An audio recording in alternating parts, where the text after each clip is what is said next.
Bonjour bien-aimés et bienvenue à notre moment de courte exhortation de ce matin.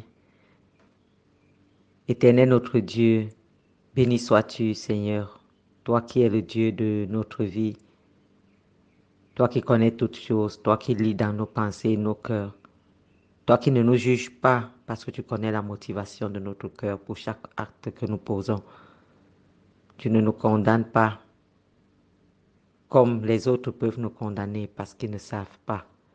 Et là où l'être humain va nous condamner, toi, tu vas nous justifier.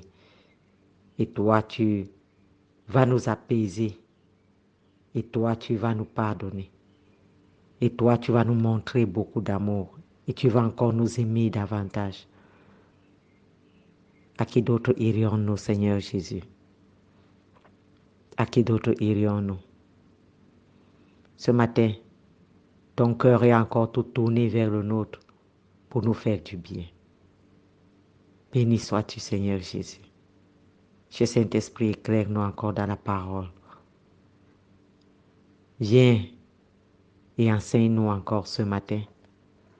Au nom tout-puissant du Seigneur Jésus-Christ. Amen. Bien-aimés, ce matin, nous allons lire la Bible dans Matthieu, le chapitre 1er,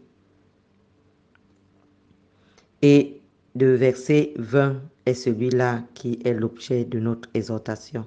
Pour avoir un peu de contexte, nous allons prendre du verset 18 au verset 20. Le verset 20 étant celui qui va attirer notre attention, celui qui va retenir notre attention. Et le thème de notre exhortation de ce matin, c'est « Prends garde à ton cœur ». Prends garde aux pensées de ton cœur. Prends garde aux pensées de ton cœur. Matthieu 1, verset 18, la Bible nous dit « Voici de quelle manière arriva la naissance de Jésus-Christ. Marie, sa mère, ayant été fiancée à Joseph, se trouva enceinte par la vertu du Saint-Esprit. Avant qu'ils eussent habité ensemble, Joseph, son époux, qui était un homme de bien et qui ne voulait pas la diffamer, se proposa de rompre secrètement avec elle. Comme il y pensait, voici un ange du Seigneur lui apparut en songe et dit, « Joseph, fils de David, ne crains pas de prendre avec toi Marie, ta femme, car l'enfant qu'elle a conçu vient du Saint-Esprit. » Comme il y pensait, c'est le verset 20, comme il y pensait, voici un ange du Seigneur lui apparut en songe et dit, « Joseph, fils de David, ne crains pas de prendre avec toi Marie, ta femme, car l'enfant qu'elle a conçu vient du Saint-Esprit. » Donc nous pouvons comprendre que lorsque la Bible nous dit au verset 29 que Joseph se proposa de rompre secrètement avec elle, ce n'était pas une conversation qui se tenait entre Joseph et Marie. C'était une conversation qui se tenait entre Joseph et Joseph dans son propre cœur. Il proposait à son propre cœur de rompre secrètement avec Marie. Et la Bible nous dit que comme il y pensait, waouh, avant même qu'il ne soit passé à la concrétisation de ce qu'il avait pensé, de son plan, de son opinion, avant qu'il ne fasse connaître cette opinion-là à Marie, cette suggestion-là à Marie, pendant qu'il y pensait. Bien-aimés,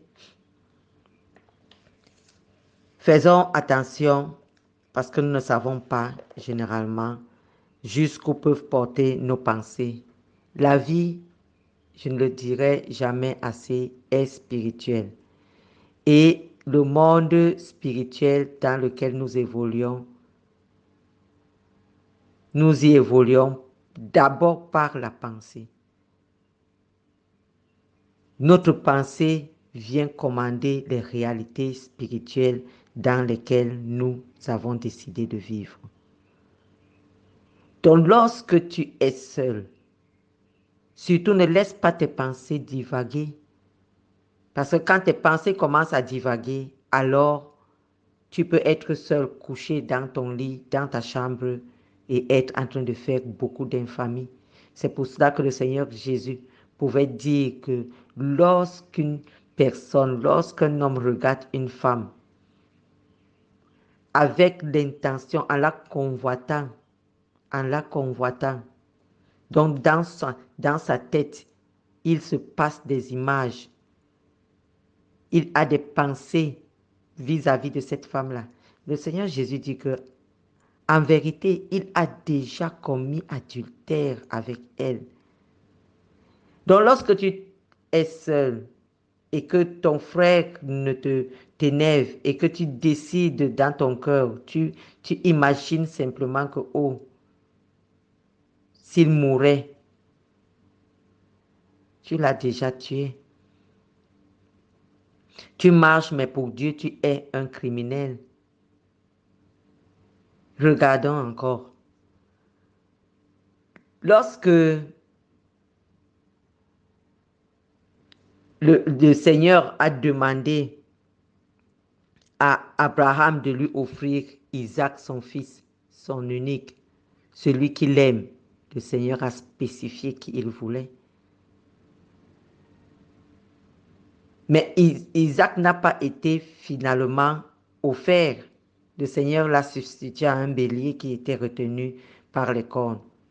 Mais pour le Seigneur, Isaac a été offert parce qu'il a vu la résolution du cœur d'Abraham d'offrir son fils en sacrifice pour Dieu.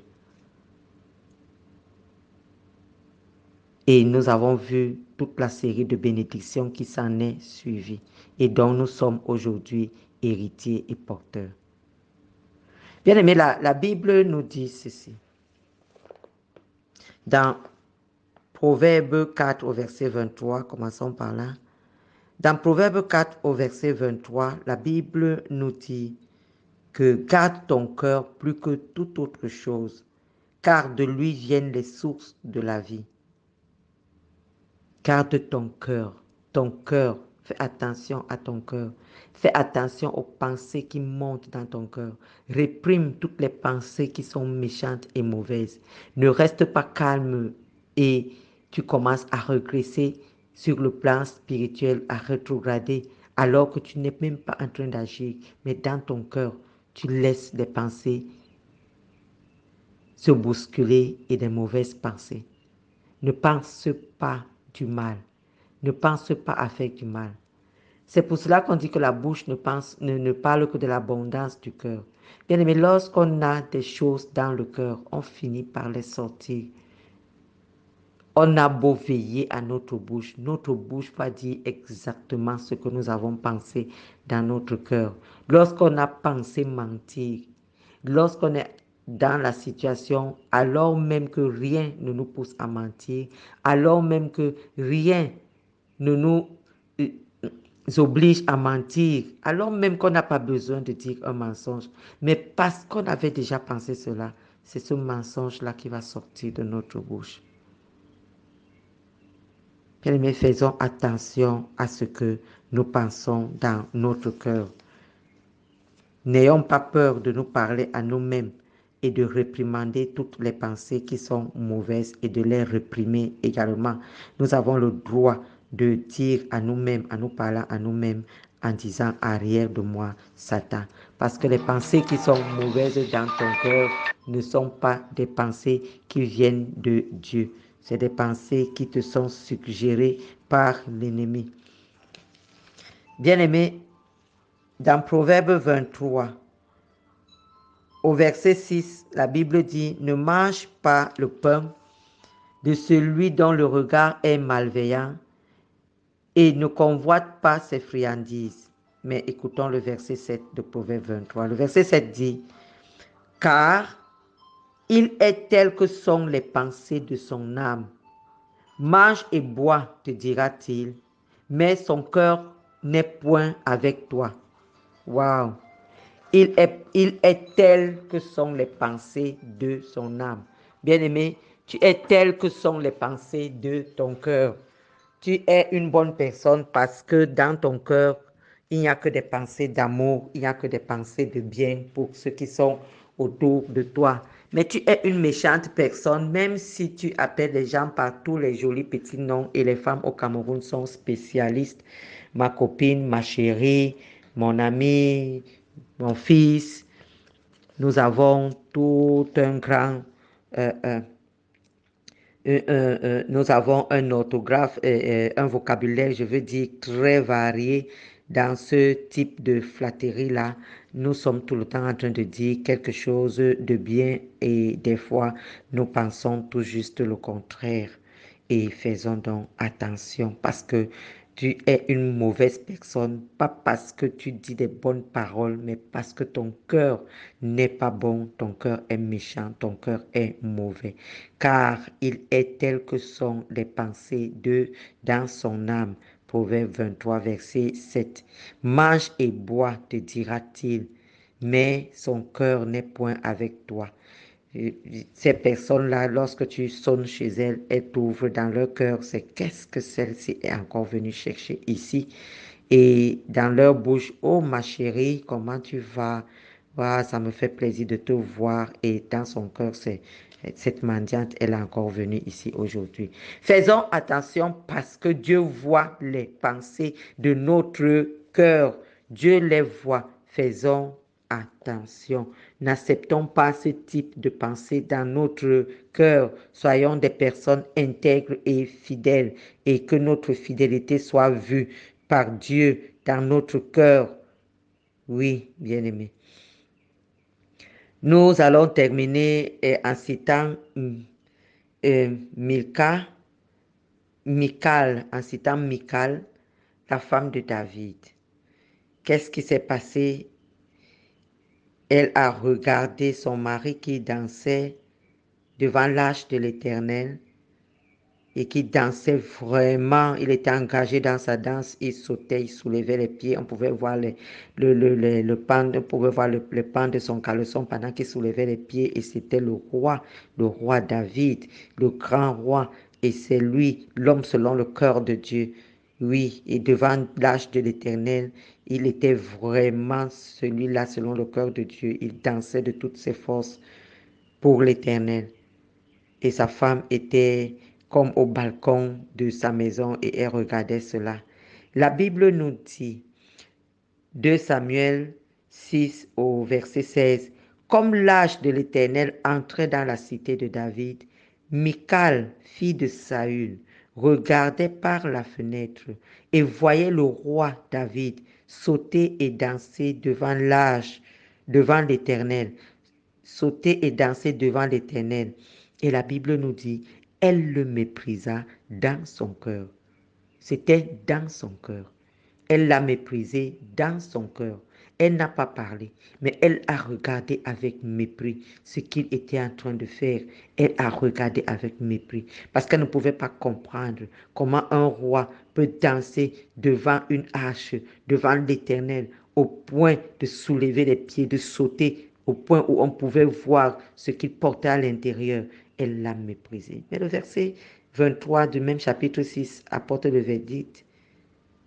Nous dit qu'elle n'eut point d'enfant jusqu'au jour de sa mort. Et les écrits apocryphes nous disent que même à sa mort, personne ne l'a pleuré. Dans ce jour-là, à cause d'un mépris, elle a porté une malédiction qui était difficile, qui était lourde. Et elle l'a traînée jusqu'à sa mort, personne ne l'a pleuré. Et elle n'a point eu d'enfant. Oui, bien-aimé, répands-toi ce matin. Il y a des choses lorsque le Seigneur te parle. Ce n'est pas moi qui ai choisi de parler de ceci. Mais lorsque le Seigneur met encore l'accent sur ces thèmes sur ce type de sujet parce que nous avions parlé de ça lors de nos méditations précédentes, je pense l'année dernière ou l'année d'avant. Mais lorsque le Seigneur revient dessus, ça veut dire qu'il veut que toi, tu fasses un travail. Vraiment, répands-toi de toutes les mauvaises pensées que tu as eues. Répands-toi. Des fois, on écoute même une méditation et on a du mépris pour la personne qui est en train de parler.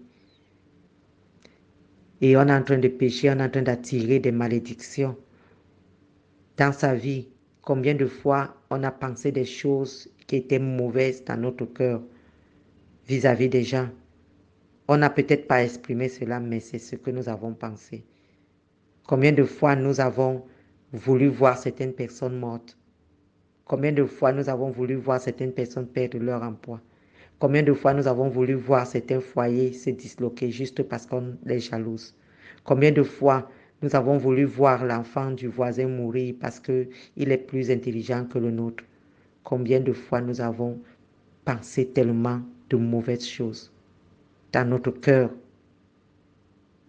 Aujourd'hui, nettoie ton cœur toi-même dans la repentance